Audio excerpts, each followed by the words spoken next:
The smallest countries in Africa and one of the youngest nations to have independence in Africa, to introduce Senator Agnes Zani.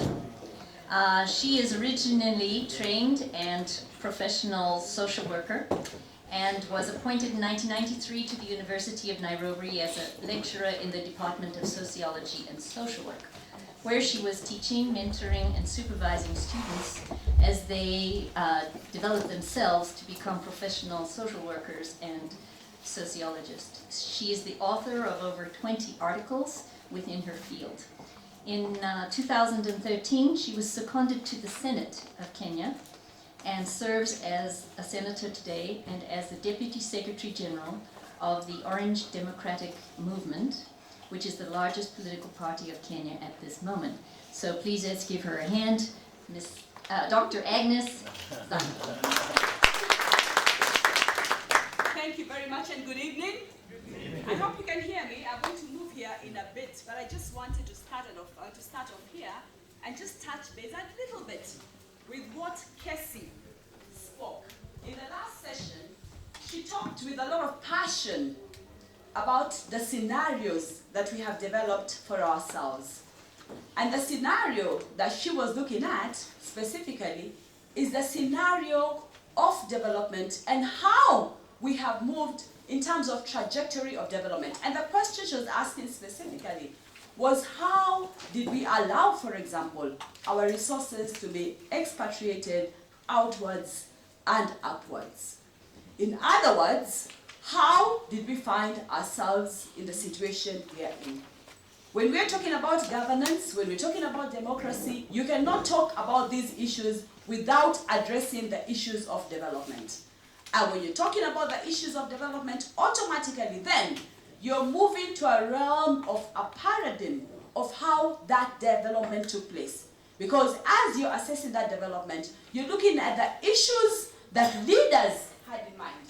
You're looking at the various policies, for example, that had been put into place. And if you're looking at the shift that we have had, especially in Africa, I know my paper is contextualized to Kenya, but I want to broaden it a little bit, talk about Africa, and then move back again and talk about the Kenyan situation, because I think Africa, we share quite a bit of background that is very, very critical. And when we were having our shifts in paradigm, it was very important for us to realize that they were going to have an implication in terms of policy.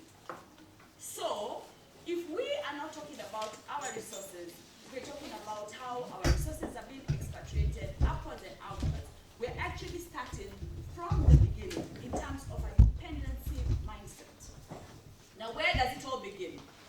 Of course, we all know in most of the nations, especially after independence, there was a lot of promise, a lot of great hope, and a lot of enthusiasm in terms of independence for the various countries, especially in Africa. And we knew as a result of that, development would happen. Many African nations, therefore, invested to ensure that that development takes place. And in their mind, the modernization context of how this development would take place was very, very key and very, very critical for them. They knew that now we're going to move, for example, across the Rostorian model. We're going to move from preconditions of takeoff, we're going to go to the takeoff, and we're going to go to the age of mass consumption, for example. And that was beautiful. And it seemed a possibility. It seemed something that would really happen. What happened in reality? After some time, especially towards 1973, there was a realization that the sort of expansion and modernization that we expected would take place had not actually taken place. That rather than an expansion, rather than inequalities actually reducing, they hadn't actually reduced, and in fact, most of the nations were experiencing different type of problems. And of course, scientists and social scientists, politicians, start to begin to understand what is really happening. Is this just a question of modernization going wrong? And different schools of thought were coming. And another school of thought that was coming in that was critical was the thought of dependency. So we moved to the dependency theorists, who very distinctly begin to think about what has happened within the context, especially for Africa. Why is it that with the resources that we have, and we've mentioned about these resources, Why is it that with all the resources that we have in Africa, with all the opportunities that we have, with all the levels of education that we have in Africa, why isn't it that we're moving to the level of development that is expected of us? Why, for example, are we having most of the resources being expatriated outwards and upwards? Now we have various players along the time in terms of a trajectory coming in to give different opinions and different way forward. For example, the Lagos Plan of Action, we have processes, for example, the APIA, NEPAD, and finally ECA, that are very critical in looking at the various steps of what was happening and how we were going to counteract each of these specific steps and moving in a specific way. But when we're looking at this whole process of looking at the various organizations and the various roles that we were playing in terms of really attaining this development, we reach a point where we ask ourselves, shouldn't we have been more strategic? What happened within the African context? Why didn't we have a strategy? Why didn't we have a mindset? Why didn't we have a think tank? So that even as we proceed moving forward, we have a strategy of where we want to get to.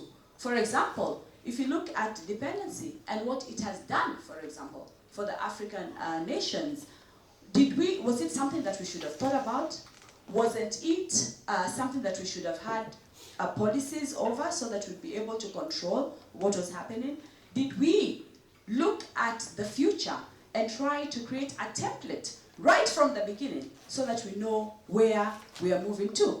And now, various initiatives have been done, but we still find ourselves still oscillating around what was the best way forward in terms of a development paradigm.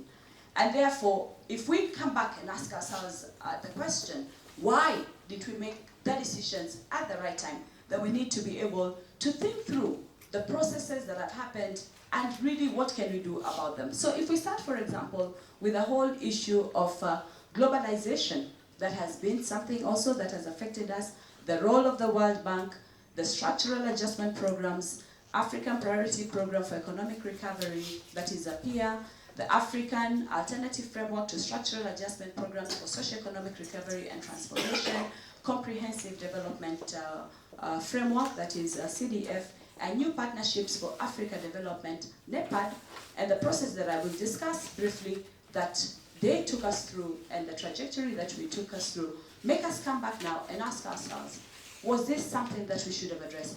What should have been the approach? Should we have focused more on modernization? Should we have focused more on dependency? Where should we have put our mindset at? Because if we are still looking about problems, for example, that have to do with expatriation of resources upwards and outwards, that is something that we should have had control about.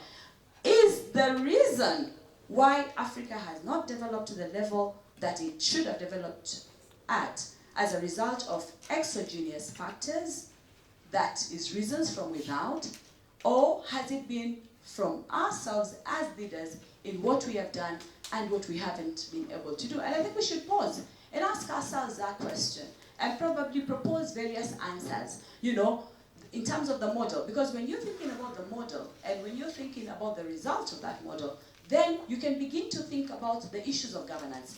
Each of the steps and specifications about the actions that needed to be taken was going to be taken with a premise and understanding of the objectives and specific outcomes that would be very, very critical.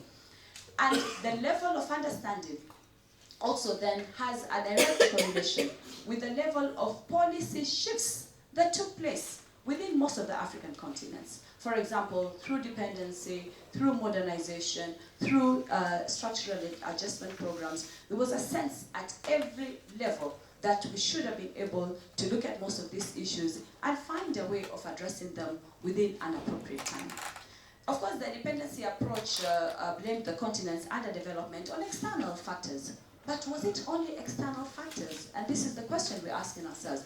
Are we honest enough to say that it's not only the external factors, that we leaders have internal factors that we should have also been able to look at? Because if you look at that discourse, it's really about apportioning blame, either to external factors or internal factors, or a balancing act between these various factors. So foreign capital, for example, arising out of the world capitalist system became the focus, and therefore most of the countries were trying to get as much money so that that money can be expatriated. There's massive capital and resource hemorrhage from the county and from the various countries into the satellites. Then we have also 12 African countries had negative annual GDP growth, especially during the periods of 1960 and 1970. Africa's foreign debts also rose during that period from 9 billion in 1970 to 49 billion in 1978. That time also we had the oil crisis and the slump in the global economy, urban unemployment, and widespread administrative corruption, inefficiency, and institutional anarchy that really created quite a lot of problem. Now we end up having different responses from different organizations. The key organizations that were key in making responses initially, OAU, AU, and the ECA, and the ECA and the World Bank gave various sort of solutions to each of these problems. For example, asking the questions, are these domestic or exogenous factors that are to be blamed for Africa's crisis? Should African countries continue to have a state-led introverted development strategy? Should development policy focus on production, for example, the promotion of economic growth, or on distribution? Now, why this is important? Because if we're talking about governance, governance has directly to do with the way you want things to be done in a systematic manner, but you must have the right direction for you to be able to do that. So, for example, these questions, without them being answered in the appropriate way, would create a confusion in terms of policy and the right level of policy that would be expected to be taken up. The OAU, of course, responded with a plan of action that is in 1980, the LPA, and it envisaged the continental cooperation among African states that culminated into the African Economic Community by the year 2000. In 1981, the bank then issued the first major report on Africa. This was Accelerated Development in Sub-Sahara, the BAC report, that also held African leaders to be accountable for the crisis, some of this crisis, especially in most of the African countries. And to address these problems, the report recommended a series of market-oriented policies with macroeconomic stability at their core. Now, this is the period of SARS, especially in the 80s. Many of the African countries, through the suggestion of the World Bank, therefore went into structural adjustment programs that they thought would make a difference in the way that countries would be able to govern, especially their economic systems. Again, as a result of natural disasters, as a result of various abilities or lack of them to provide basic services, all this fueled more political instability. Regimes saw their survival as linked to access to external financial assistance. Now, through time, various organizations come into place. With the failure of the Lagos Plan of Action, or AU, they devised another proposal, and this is the African Priority Program for Economic Recovery, that is APIA. And what APIA did was to try to embrace some of the ideas from the BAC report and also look at the internal factors that were partially responsible for the crisis, that is the crisis of development in the African nations. But rather than look at the problem in terms of an aspect of whether it is factors within or factors without, they looked at a combination of both factors that contributed to the problem.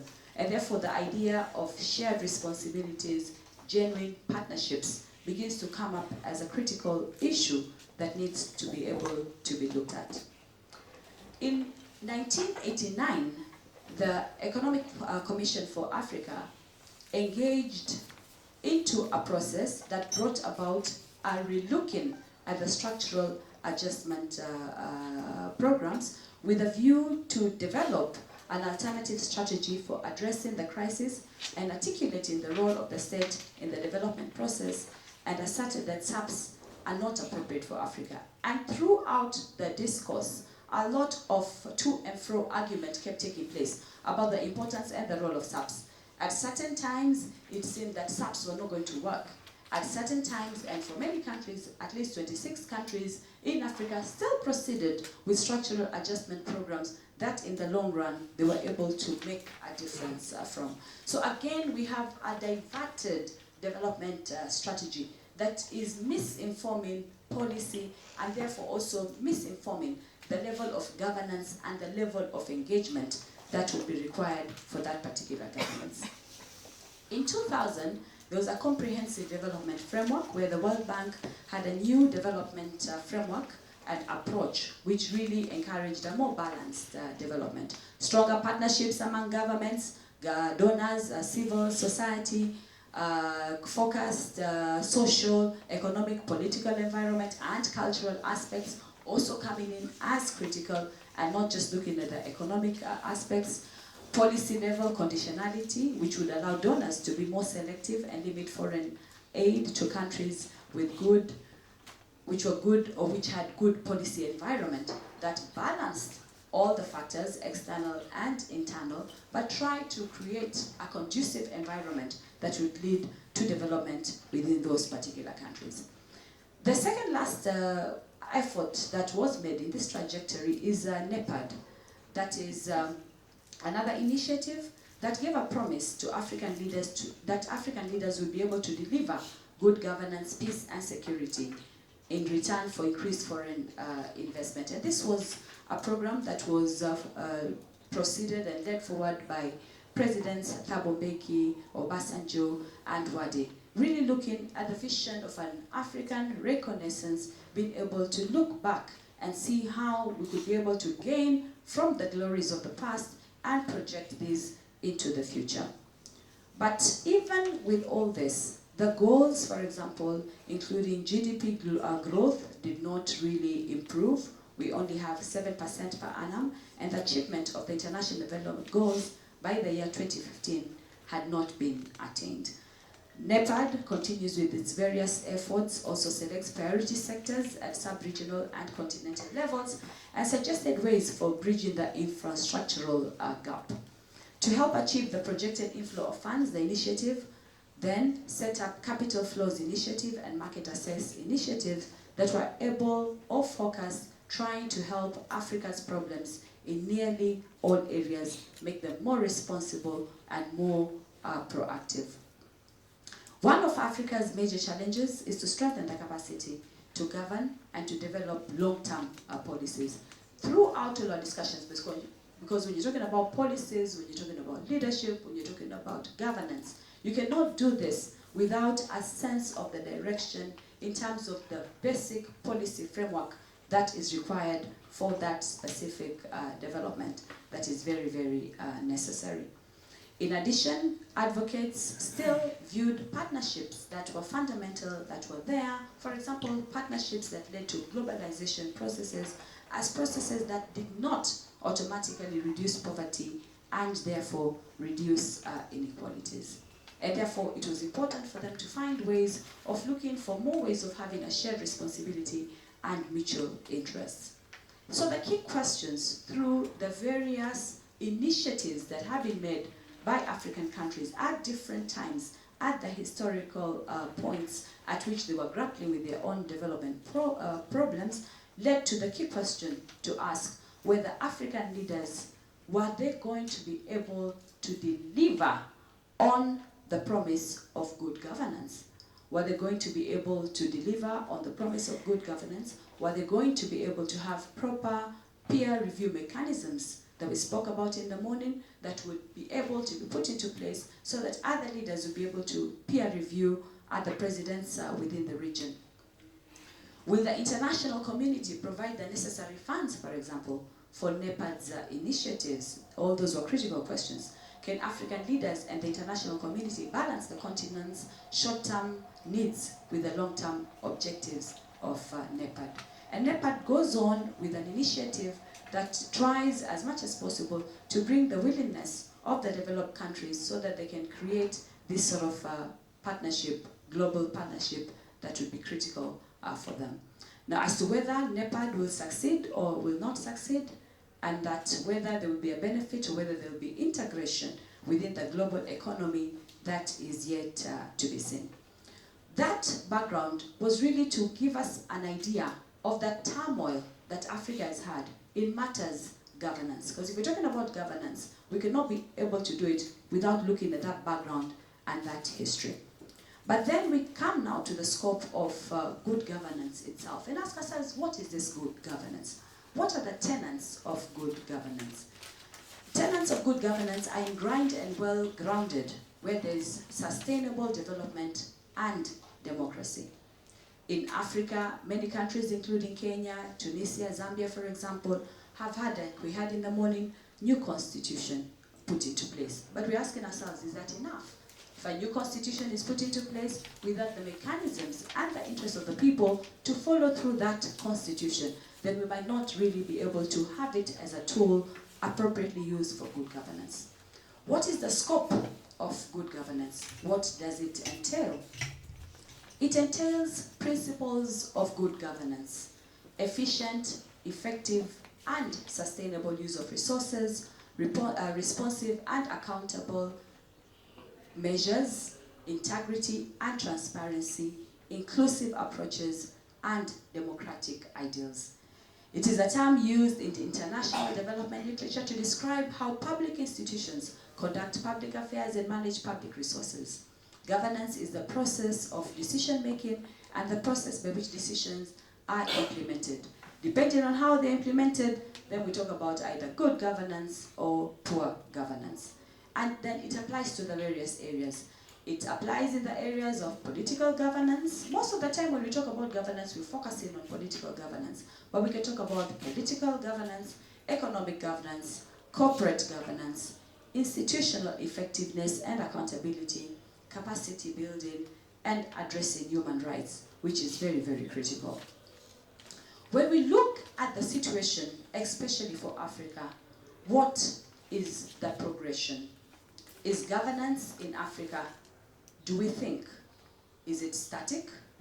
Is it improving? Is it regressing? Are we at 20% improvement over time? Are we worsening? Are we improving?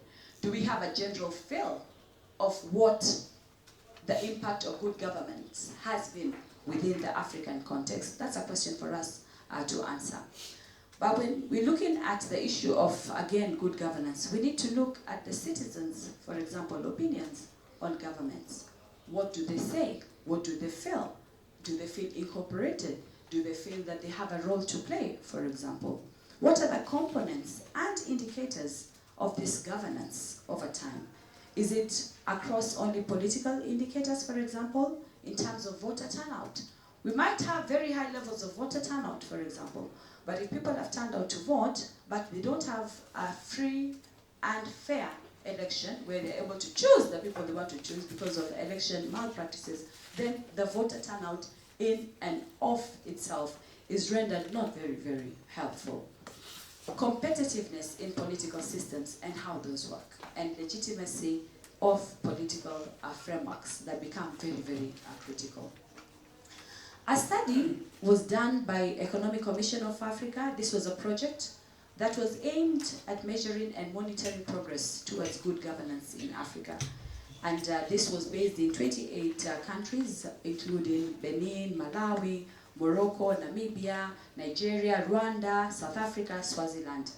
And their key issue was to address and identify institutional and capacity deficits for policy making and recommend strategies for intervention, create a dynamic cross-national mechanism for periodic assessments of governance in Africa, get citizens' opinion on the state of governance in their respective countries and communities, and develop a broad consensus on the key components of indicators of good governance. And they made a general finding about what they perceived was the reality in the African context. For example, voter participation is very high in most countries. So in terms of people moving to take up their votes and moving to elect leaders, that was very high in most countries. Political parties, they felt, are becoming more legitimate and flourishing, but remain weak and largely ineffective in many countries. So in terms of them being able to actually push an agenda and push it effectively. They are recognized, but I think the mechanisms for doing that haven't been explored. The electoral process and institutions are becoming more transparent and credible, but not entirely so. Because as we proceed, we find that more people here and there try to look for gaps within the electoral process that enable them, for example, to come up with levels of malfunction. You know, for example, when it comes to voter registration, not using the master voter registration roll, having lists of people, for example, in the electoral roll who are no longer alive, but considered, for example, to have voted. There are improvements in human rights in Africa, but progress still remains tenuous. Protecting the rights of women and children remains a key governance challenge in Africa. This has not yet been completely effected. The electoral commissions need to be more independent and better sourced. Yes, in paper, they are acknowledged to be independent commissions, but in reality, there's a lot of control, especially from the government of the day. Law enforcement agencies continue also to violate the rights of the people in many countries. Opposition parties lack access to resources and security, which undermine the effectiveness of the electoral process. And CSOs need also to improve on their own internal governance. Economic management, in terms of economic management and corporate governance, they found that there was a more conducive environment for private sector development, but still hurdles remain. In investment inflows, these were still limited. Monetary and financial institutions, for example, central bank, needed to be accorded more integrity and accountability. Lack of peace, order, and stability. There's need to reduce the cost and procedure of doing business in many African countries. Greater need for transparency and availability of information on the design and implementation of economic policies. Institutional checks and balances need to be put into place. Monetary and financial institutions need to be strengthened. More improvement in oversight, regulatory bodies, for example, such as Auditor General, Anti-Corruption Commission, so that they can have more autonomy. And especially if they're funded within the governments, a control mechanism to ensure that even within that they can actually be able to have a level of autonomy. More processes needed for macroeconomic stability, more medium-term expenditure plans, evaluation to see exactly the current position, and improve also public sector management, and also come up with a more responsible media. So what strides have been made in terms of ensuring a better level of governance, moving towards better governance for Kenya and for beyond? Would not be wrong in asserting that political reforms have been witnessed in African continent in the past 4 years, and the region has been home to over 50 elections, many of which have been conducted effectively. But the democratic government is now being pursued by the majority of African countries, and Kenya has not been left behind.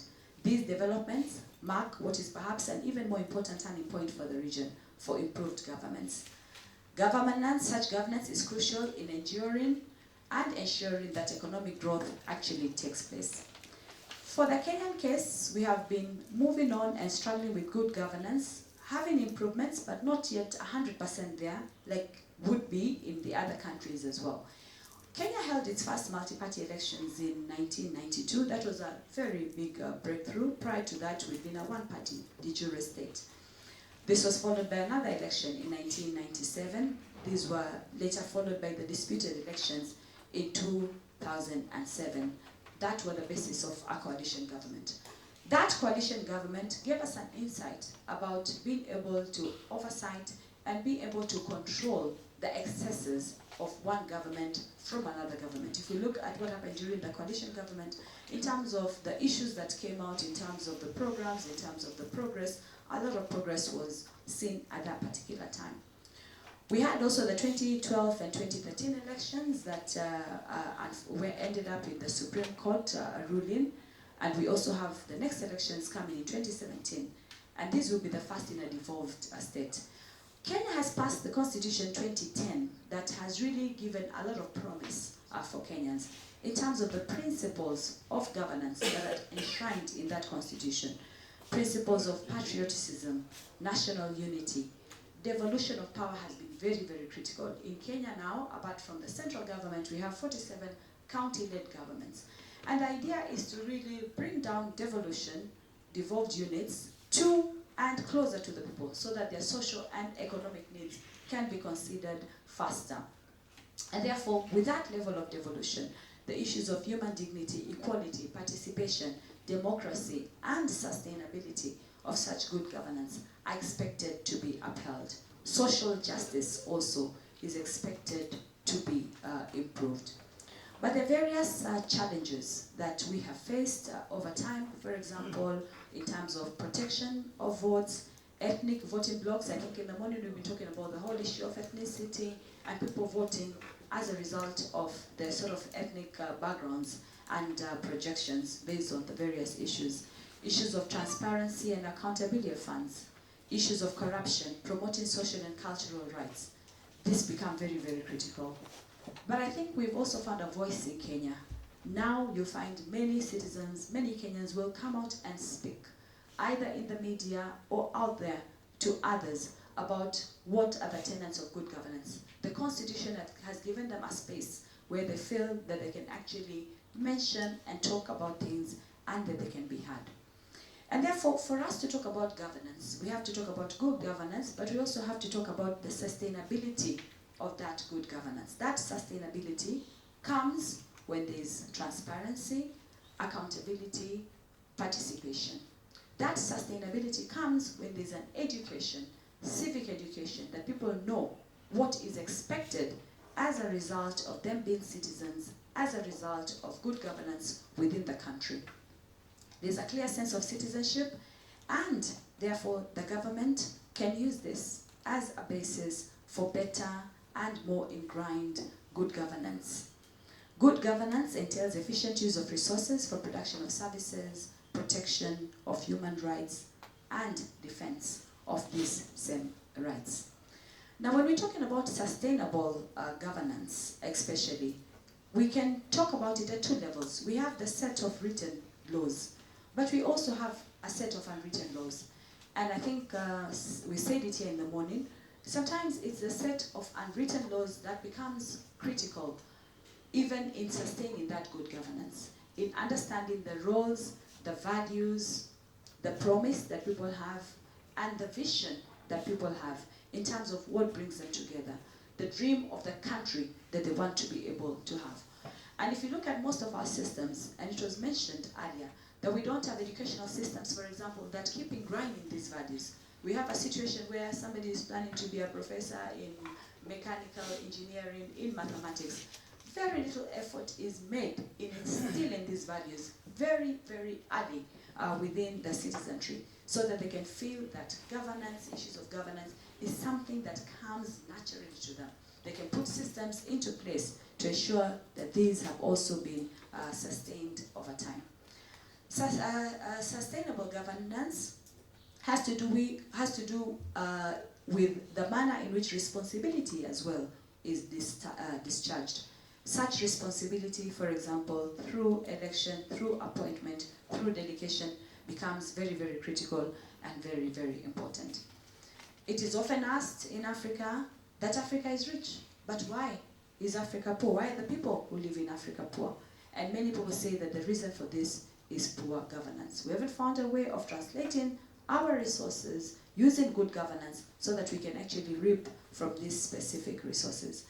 And without good governance, laws cannot be justly applied, because you cannot always have formal systems of sanctions that will work at every turn and corner. You're going to have so many other informal sanctions that need to be injected into people so that people can find a way, they themselves, to take up and enact that rule of law. Without such governance, people cannot be fairly represented. Democracy, therefore, will not also be able to flourish. Better governance is also fundamental in improving further Kenya's global standing, which is very, very critical, so that even as we get into partnerships with other countries, that stability and that development enhanced by good governance can actually be sustained. So therefore, nobody really contests the importance of good governance. That is an area that has been discussed, and people have moved away from there. It's only a question of putting mechanisms into place to ensure that that good governance is actually enacted over time. And it was Kofi Annan who said that good governance is perhaps the single most important factor in eradicating poverty. It is the one that will ensure that we can promote development. It is the one that can ensure that we look at the laws that we make in terms of these are going to be laws that I'm happy to be affected by, if need be, because we are doing unto others what we think is important for it to be done unto us. And therefore, moving forward in terms of Africa and Israeli cooperation, and moving forward in terms of making a commitment and ensuring such good governance, it's very, very critical for us to commit to making a change for Africa. Make a change with the Africans, have a sense of principles of mutual collaboration and equality put into place, look for ways of building our institutional capacity that is very critical, help democratization and upholding of constitutionalism, and help lobby in the international market for fair trade and tariffs. And I think even as we move forward to the end of this conference, we'll be looking at various issues that are critical for us to expand and extend levels of good governance that can be implemented in our various countries. With our collaboration with Truman Center and such extension and collaboration with the African countries, we'll be able, I think, to come out stronger, better, and make the difference. So that we can go back and look at the assessment that was made and the discourse that took place earlier on. The discourse of dependency, the discourse of modernization, the discourse of whether we blame exogenous factors or indigenous factors, the discourse of contextualizing where we are, the discourse of our policies, and the policies that will lead us to better development through good governance. Thank you very much.